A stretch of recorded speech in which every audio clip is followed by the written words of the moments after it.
lalabas today, kaya naman nag-order na lang ako ng food kasi nga pagkagaling ko lang sa sakit, so ayoko muna lumabas.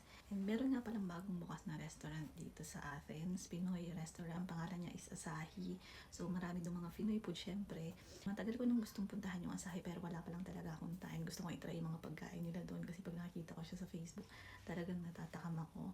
Meron nga din pala sila doong buffet, alam ko pag weekends. Yan, hindi ko lang alam kung magkano.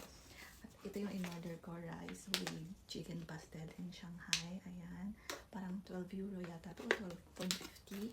Itong ramen. Ayan. So gusto ko kasi na may hinihigo.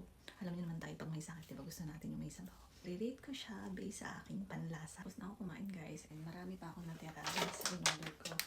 Ayan, so kasi nga dalawa naman yung in-order ko, hindi ko talaga siya mauubos. Yan siya. Based sa aking panlasa, pasok naman siya. Hindi ko kasi malaala kung nakakain ako before ng ramen. Mahilig ako sa noodles. Base naman sa panlasa, kung pasok din yung lasa ng ramen sa akin, lalo na yung soup, malasa siya. Huli na makapunta nga ako ng Asahi. Ayan, kasi gusto ko talaga matikman yung mga pagkain nila doon. Kasi soon, pupuntahan at nadalawin ko talaga yung Asahi.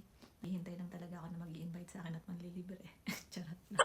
So, yun lang guys. I-try nyo ang Asahi. Kung hindi kayo makapunta dun, pwede kayo mag-order sa eFood. Meron sila doon. Yun lang muna. Hindi po ito paid video ha. Hindi rin ito sponsor. Ihahabol ko pala, no? So, kung masarap sa akin, syempre hindi ko rin masasabi. Kung masarap sa panlasa nyo, kayo na lang din yung mag-rate base sa inyong panlasa.